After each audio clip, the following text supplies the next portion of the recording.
What I thought I would do is first to just take a look back to my time in government over the last 3 years and just remind myself of where we come from before I offer some thoughts for the future. As many of you will know, I joined the civil service having spent the whole of my career in the private sector. So in 6 to 7 weeks' time, I'll be leaving to return to the private sector again in what is euphemistically called a plural capacity. That's code for spending more time in France and leading a more non-executive business life. 3 years ago, procurement was definitely not on the top table. And perhaps before I go on, can I just understand my audience? Can you put your hands up? Anybody here that's from procurement or related activities? Most of you. Okay, well that's good. But procurement was not on the top table. I don't know what it was like in your organisation, but sitting from the heights in the 4th floor of Treasury, I looked at procurement across government, and in most cases it was mostly buying, and it certainly wasn't on the top table of permanent secretaries.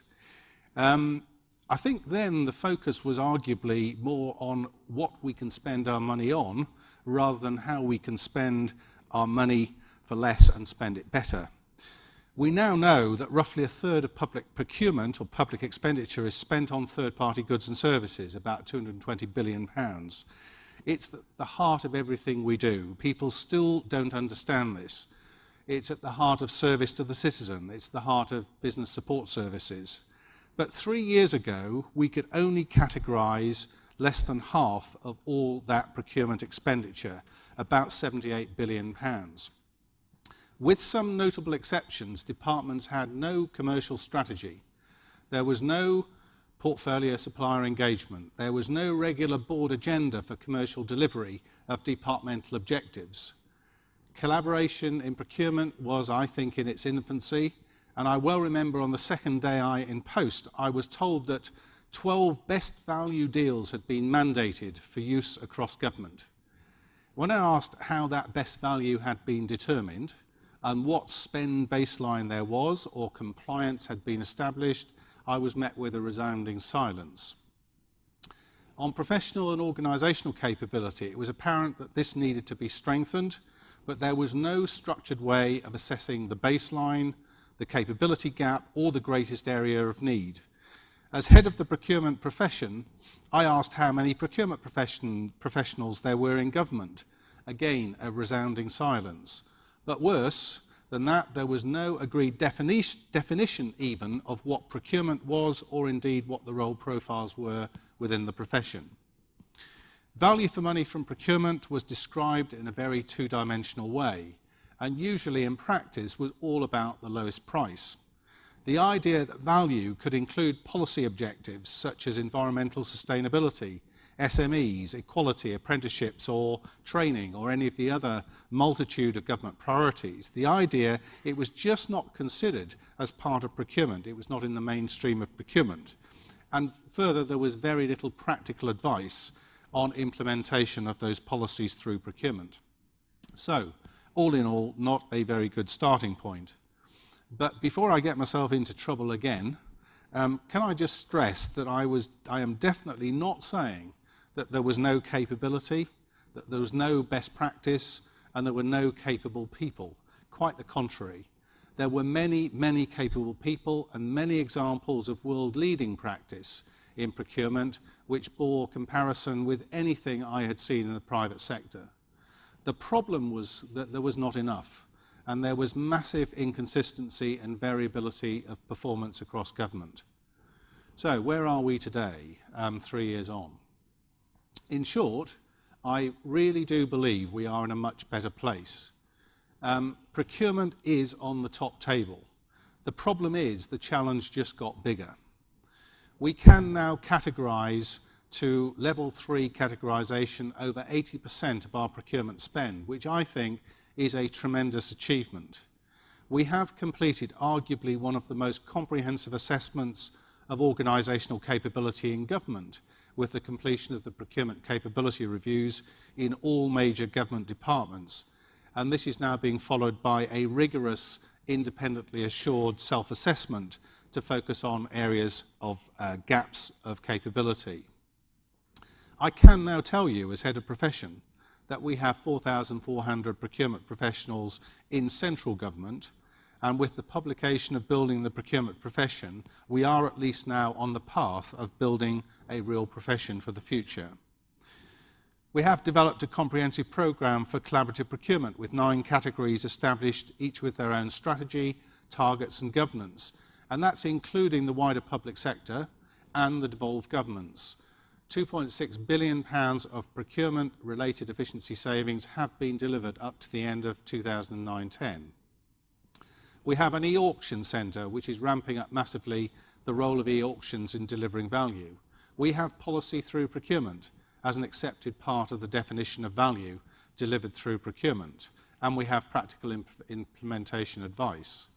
We have embedded portfolio supply management in many departments.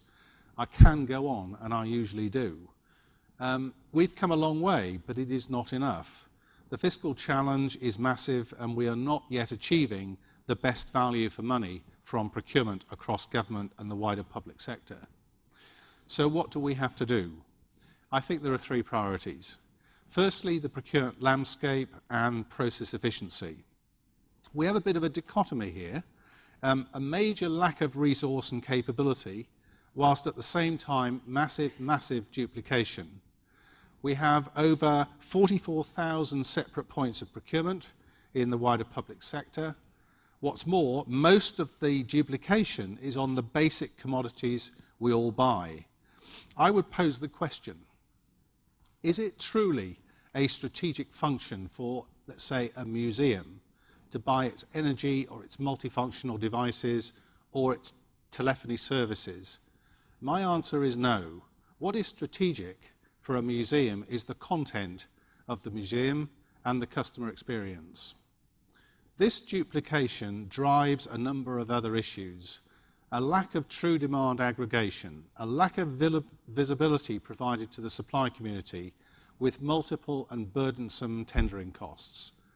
This duplication leads to massive variability in specification, with, in my personal view, little added value to government, and a lack of transparency on what actually constitutes best value. We have frameworks, those wonderful things that we always talk about in public procurement, but at best, these frameworks provide an efficient and quick way of going to the market. They do not of themselves provide demand aggregation, standardization, or best value pricing. The solution to these problems is, I think, relatively simple, at least in theory. The newly announced Efficiency and Reform Group within the Cabinet Office and the move of my organisation, OGC, into that group will focus on setting up shared service for commodity procurements across central government. The intention is to optimise aggregation, increase standardisation, and ensure that we really do know for the first time what best value is through rigorous price benchmarking. The second priority will be transparency in data. We've come a long way, as I've said, in getting better data on what we spend our money on and with whom, but we have a lot more to do. E-marketplaces are fragmented, undermanaged and content poor. E-tendering and purchase-to-pay systems are immature, and there is only limited transparency in government on contracted spending and forward pipeline. Transparency to the public and the supplier community is mostly limited to ODU reporting and does not harness innovation and accountability in driving increased value. The challenge is clear. We must drive hard to embed e-procurement in all organisations with interoperability to exploit shared demand. Standard spend codification, not a very sexy subject, but absolutely important in procurement. And full transparency both within and outside government. We must categorise all spend at subcategory level. All tenders must be electronic. E-auctions must become a standard tool. And yes, we must have something like an Amazon-style e-marketplace and central repository of pre-procured solutions. Recent announcements by the Efficiency and Reform Group have confirmed this trajectory.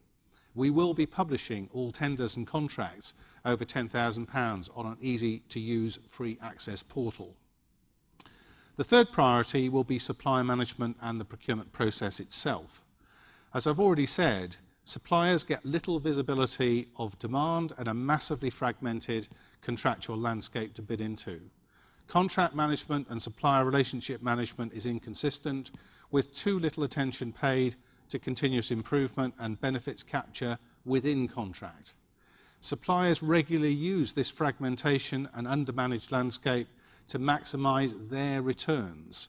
The PQQ process is cumbersome and procurements take too long. With an effective shared service for commodity procurement at least, we can focus our capability on the more complex procurements and on supply management. And for those of you in the procurement community, I'm sure you didn't come in to do the transactional stuff. You came in to do the more complex procurements which really drive increased service delivery. We must and will embed the rights of the Crown to data in all government contracts to ensure transparency of value and reuse. It seems a nonsense to me that suppliers will contract hundreds and hundreds of times with government, and each of those contracts is discrete from a confidentiality point of view. There is no sharing of the pricing of the service delivery that goes on in those 100 contracts. We must have a presumption that that is available to government as a whole, as well as to the contractual parties. PQQs must be standardised, and we're well on the way to doing that. And basic data must be reused to lift the burden on suppliers. You know, many of our suppliers are micro businesses. What's that? It's a one-man, one-woman business. A micro business faced with a PQQ, where they have to do hundreds and hundreds of times, often on the same day for different contracts, and yet there is no ability to reuse the basic data on behalf of government. And I think, lastly, on the process, I do believe that we have to address very, very rapidly the EU and EU procurement regulations. And I believe we will, in the next few years, we will look to renegotiate and drive simpler and more easy-to-use regulation in the EU to make them more responsive and quicker to contract. This will not be easy.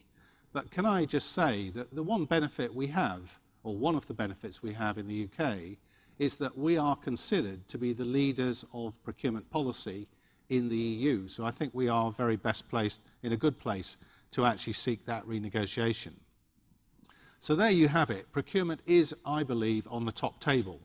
It is crucial to meeting the fiscal challenge, but we must pick up the pace and use the burning platform to our advantage.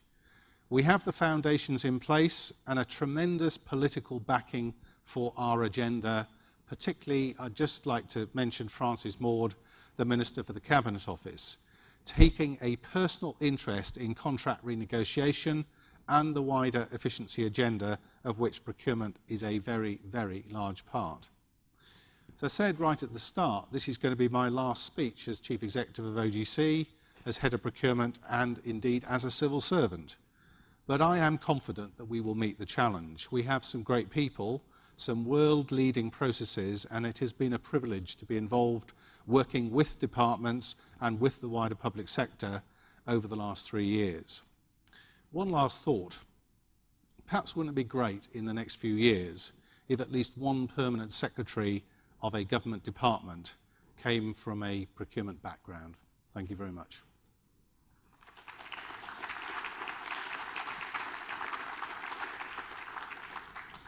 And I'm happy to take any questions. So, up to you. On any subject. Within reason. Yeah. One of the most controversial areas has been IT procurement. Yes. What, in your view, is it that leads to things going so spectacularly wrong, and what should we be doing to put things right? Well, how long have you got? I think is my response. The first thing I should say, that when you talk about IT procurement, I think actually what you're saying is what are the problems with IT procurement and delivery rather than purely IT procurement. I mean, the first thing I would say is do not, lose sight of the fact, having come from the private sector, I do have some perspective on this. Do not lose sight of the fact that government projects are bigger and more complex than anything, any organisation, however big it is in the private sector, sees. There are no projects in the private sector like Crossrail, 6.2 billion. There are no projects or programs in the private sector like the National Programme for Information Technology in health.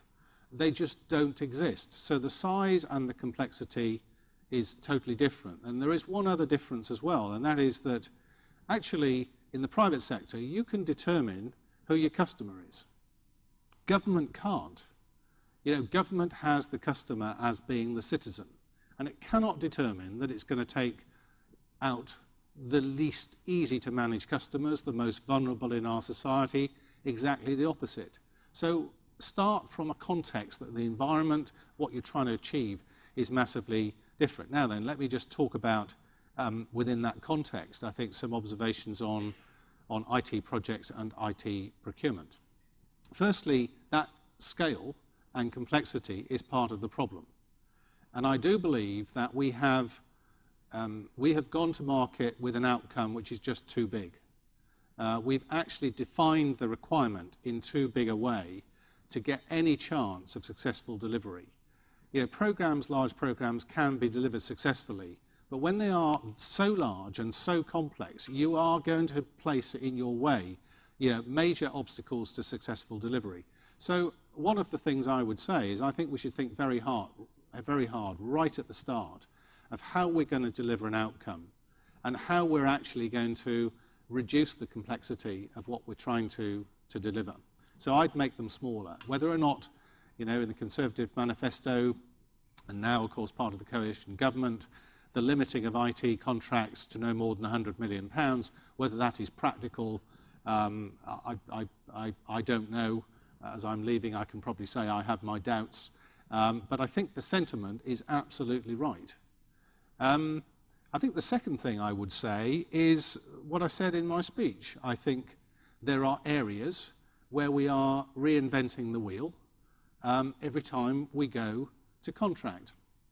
I think there is a place in IT procurement, even for complex systems delivery, business process delivery, for example, IT support. There is an argument to say that we should standardize much more than we do. That's not to say one size fits all. Quite obviously it doesn't. But in the private sector, it is a matter of course that you will look to basically standardize where you get 90% of the benefit, but you get the benefit of interoperability and reuse across your whole organization. That's not something new, and we shouldn't be afraid to actually stand up and make those points. So actually standardization, I think, is one major way forward. I think the other way forward, without going on and on, is actually establishing common platforms across government. So you are able to reuse, to establish interoperability standards and architecture. This is not about saying what you're going to buy in the sense of equipment hardware. It's saying what is it you're going to buy which allows you to use it in other ways. And one great example of that, which we are in the process of seeking to deliver, is the new public sector network, which will provide just that platform, in my view, for greater provision of service, actually, at cheaper costs going forward. There are lots of other things on IT procurement I could talk about, but I'll probably better stop there. Yeah.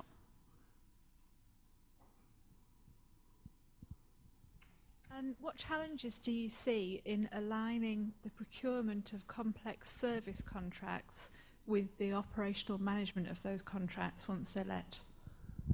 I think there's a great question. I mean, there is a massive problem, and actually it's a problem of philosophy as much as practice. The philosophical problem is that still, I think, most people in government at senior levels see procurement as letting contracts. Of course, procurement is not about purely letting contracts. You know, procurement should be involved in the policy stage of government. You know, it doesn't exist in the private sector. Policy, they don't have policy departments. We do. But procurement should be involved in policy because policy is about defining outcomes. Procurement, you know, at the heart of everything we do, there is a large third-party provider delivering those services. So actually procurement should be involved in policy, testing for deliverability. On letting the contract, the idea that that's, you know, let and go away, it's the big weakness of government, contract management. You know, are we actually managing our contracts? And by contracts, I mean our supplier relationships well enough during the contract, during that service provision? The answer's not. And the more you go to outsourcing of whether it be basic business processes or indeed what the Prime Minister was talking about this morning when he was talking about big society, where we're looking to commission and we're going to go much more clearly to change the way that service is delivered to the citizen by mutuals, by the use of the third sector. The fundamental thing is you're going to need more procurement capability and within that a fundamentally better capability of contract management and supplier management. And you know, that is a big area of weakness. So I think, you know, we know the issue, we know the trajectory we're going on in government. Well, we've got to start building up those resources. And secondly, not in every individual organisation. We have to find a way of matching capability to need. The idea that when a relatively small organisation might be going out to outsource a very large service delivery or business process, the idea it is somehow going to have that capability in its small organisation, you know, is ridiculous. It's another area of duplication. We've got to find a way of people that know and being able to use them for those purposes. And you know, when you get into dispute with a supplier, same thing. You know, contract dispute resolution, which I've spent, you know, my chief executive roles around the world a lot of time doing. It is something that you don't just learn from a textbook.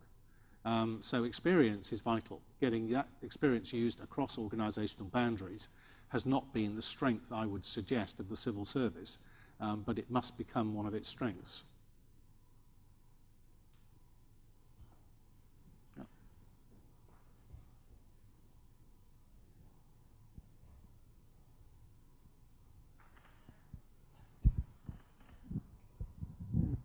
Thank you. Christina Earls from the DWP.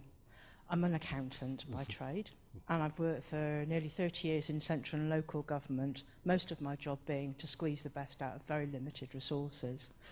Been working with the DWP for the last 4 years, and I'm blown away by the professionalism of my procurement colleagues. But I'm just amazed, really, at how little we, as professionals, doing the same thing at the end of the day, don't work together to maximise the intelligence that we both have. I'm wondering what your view is on how I could do something about that with my institute and what I can do with my professional colleagues in the DWP and across central government to maximise this wealth of intelligence to do what we all want to do better. Well, don't get me started. You know, it is a subject near and dear to my heart. Can I just say, DWP is one of those departments that I talked about earlier. I think it has fantastic capability and process, you know, and it is at least the match of anything I've seen in the private sector. So that's great. But can I just talk about professions for a moment? I'm head of profession for procurement. I'm also head of profession for PPM, and I was effectively head of profession for estates at one time. We have, I think, and the last count, 32 professions in government and counting. And in classic civil service, and I don't mean this as a criticism, but I do think it is this siloed approach. Just as the departmental approach is siloed because of the responsibility of an accounting officer to a Secretary of State, so that has been driven down through all of the professions. So actually, we see the professions as discrete areas of activity with no permeability. Now, this is a nonsense. And if I could just take, you know, one of the best examples of that, and that is between procurement and the finance professions. I think we have made strides, by the way. John Thompson and I have a great relationship, and we have driven much more procurement professionals to get together with finance. In some departments, of course, procurement is within finance. Hopefully there isn't a problem there. But sometimes there is, because it's seen as discrete. But of course, finance and procurement are absolutely inextricably linked, whether that be through purchase-to-pay systems, whether that be on expenditure policy, whether that be on systems development for business processes. I mean, it is so much, one part of a whole, that I do think a challenge for government, and particularly with a decreasing size of civil service, we have got to break these barriers down. We have got to get this idea of permeability into not just that we talk to each other, but we actually make sure our processes are part of one process. As I say, one of the surprises I got when I came in 3 years ago was this distinction. There isn't that distinction in the private sector, or there is some places, but generally speaking, there isn't. It's about the business process to drive to your strategic objectives, and the fact that you have finance and you have procurement and you have HR, basically that is part of one process. So it's a great question. I think it's a real challenge, but I think we have made a good start. And can I just also say that centering all of the efficiency and reform in the Cabinet Office, that is also the place where supposed capability, civil service capability resides in the form of Jill Ryder. I hope that will be used as a catalyst. There will now be procurement, PPM, estates, and also IT and HR heads of profession, all in the same place. Finance, of course, no, but maybe one day. Thank you. Sorry, way over at the back. Just on the right-hand side, my right.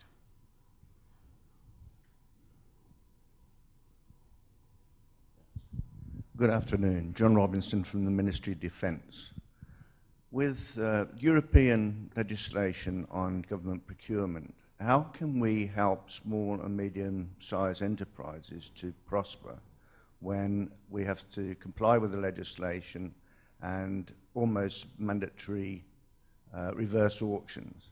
We've recently had a case where a local manufacturer has lost the contract to someone who will purchase from inevitably the Far East.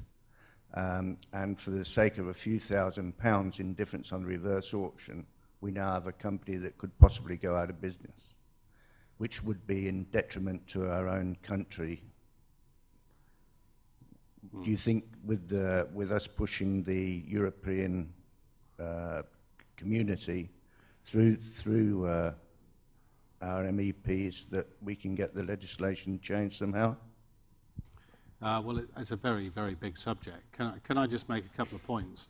Firstly, I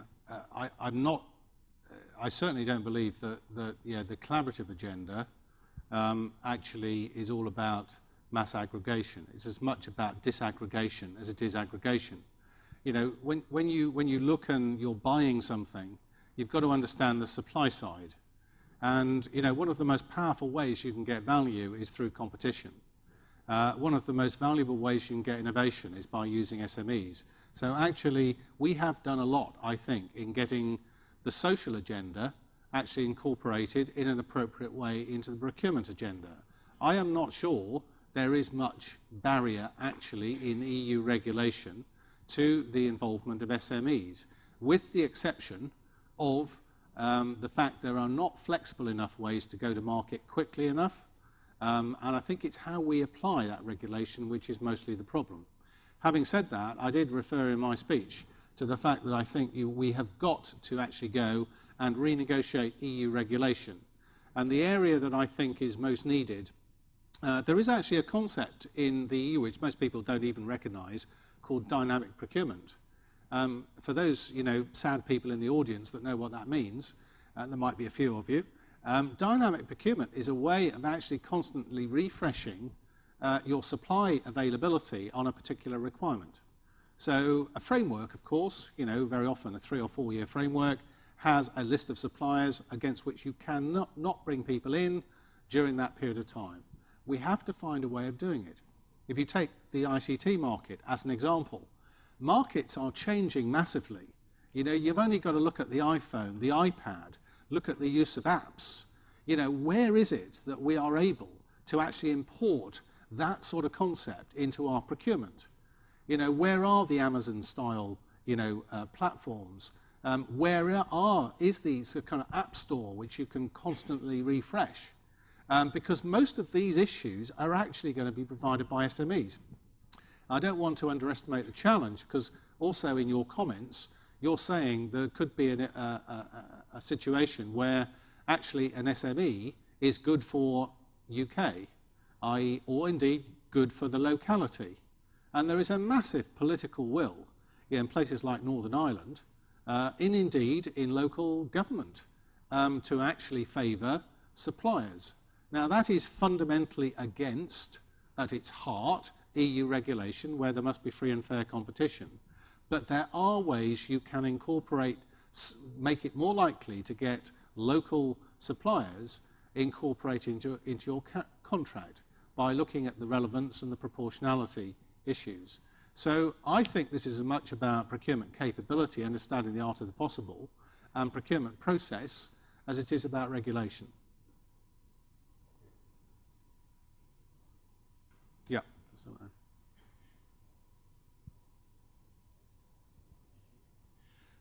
My name is Iftikhar Ahmed. I'm from the Highways Agency, which works for the Department for Transport.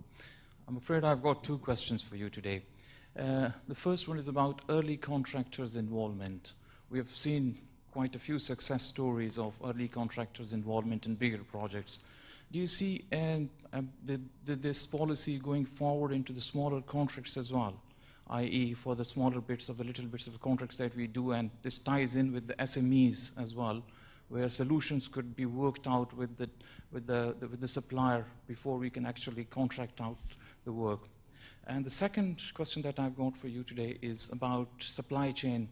As you mentioned, that procurement is not just letting out contract, it seamlessly moves into contract management. And we know that quite a lot of efficiency savings could be gained if we engage effectively with second and third tiers of the supply chain. So how do you see, with this reduced workforce that we will have under this budget cuts and deficit agenda of reduced civil service, we'll be able to manage with an idea of engaging more effectively with the second and third tiers of the supply chain? Well, I mean, I'll just answer that last question first, and I'll go back to the first question. The last question is we've got to stop duplicating on stuff that's not strategic. You know, the procurement of roads, you know, the M25 widening is a fundamental part of the Highways Agency. The procurement of energy is not. And we are duplicating. We are using resource. So basically stop duplicating, you know, to a large extent, and start using, you know, skilled and capable procurement resource on the complex stuff that you're talking about. In terms of, you know, I think you're talking about, you know, sort of pre-competitive dialogue type processes. Let's just be frank about it. Pre-competitive dialogue has been used, you know, a number of times over the last, you know, 5 or 6 years. But it's very clunky. It's tended to be done with very large and complex projects, quite understandably, and it has taken an average of 15 months to do. That is not appropriate to the smaller contracts. So again, I'll just come back to what I said earlier, because there is a kind of strand, you might have missed it, a strand in what I'm saying, that, you know, this idea of how do you constantly refresh innovation and invite innovation and to make it available, but stay within regulation. I think there are ways, some of which is going to require some change to EU regulation, but some of it is available now. So I think, you know, there are a number of different solutions to that problem. Just finally say on, you know, sort of, you know, the issues you face building, let's say, M25 widening, which was a project that I chaired in the Major Projects Review Group in the Treasury and approved with some very nice words about the way the project had been set up. Just to say, the issue of what goes on in contract is twofold.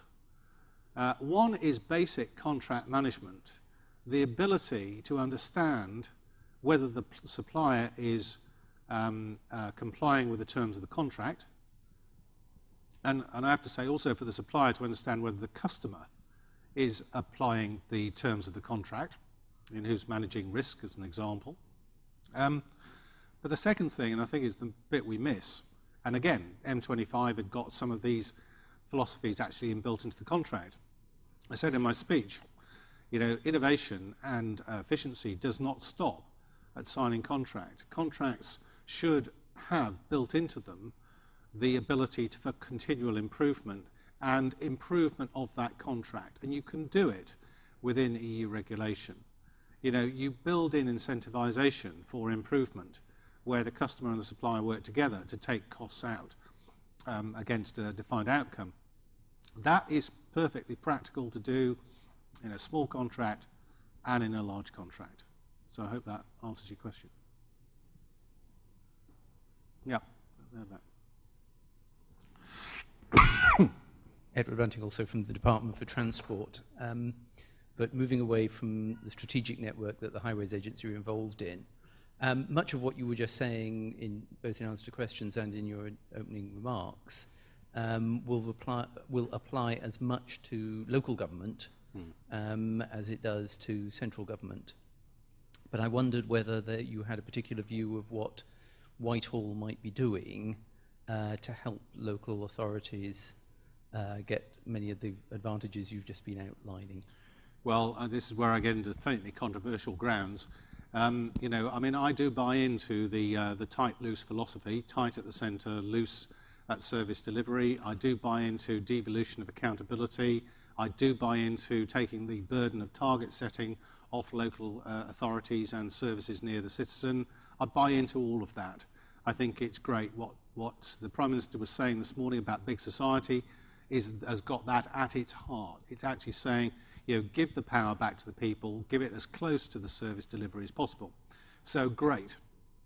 But there is a problem with that, and that is that the things I've been describing for central government are equally applicable to local government and the wider public sector.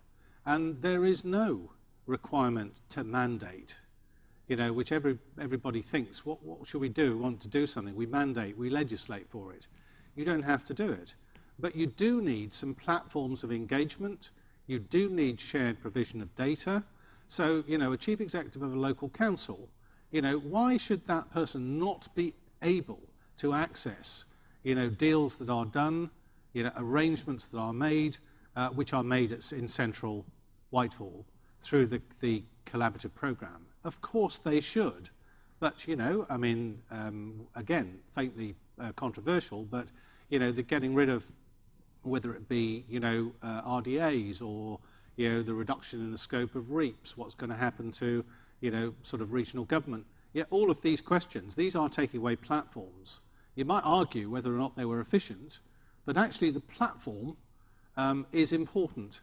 And, you know, in my experience, efficiency will not happen where it is a result of a unique position, i.e. where you can do something better than an individual organisation because you know the data, because you can manage a national supply chain, because you know what best value is. That will not happen through osmosis.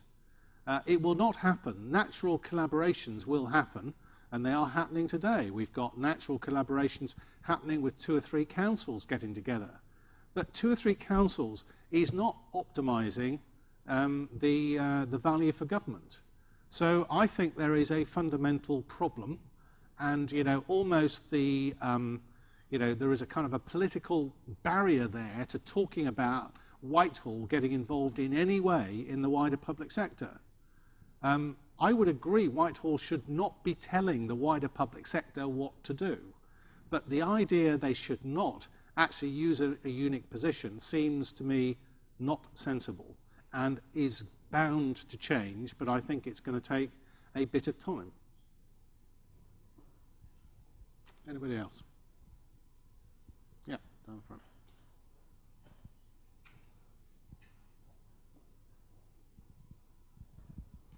Picks up slightly on the previous question about extending the reach of the collaborative procurement agenda and aggregation of demand beyond the centre of Whitehall, if you like.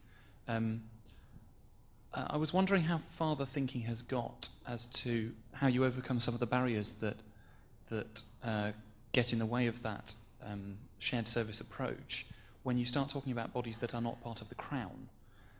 Certainly crops up if you're looking at local government, but even within central government in NDPBs, because if, say for the sake of argument, DWP is providing a procurement service to NDPBs around government, firstly it has to charge them VAT, which they can't reclaim, and secondly, the bodies have to work out whether they are subject to the procurement directives in terms of getting the service from DWP in the first place. Those kind of structural niceties that, if we're not careful, blow big holes in the business case. Yeah, no, I think there are some technical barriers. The VAT you mentioned is a barrier.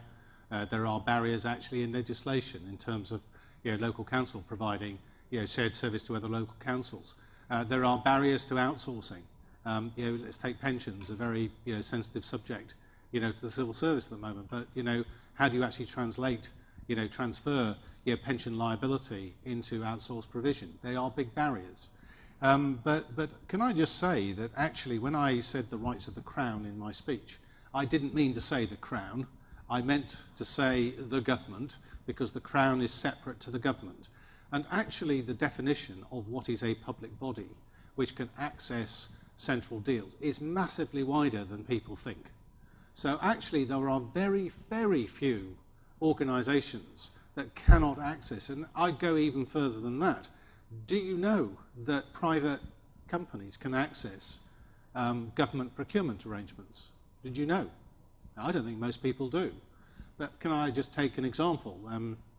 I don't know, let's take Capita providing sort of IT services to government, to a large department.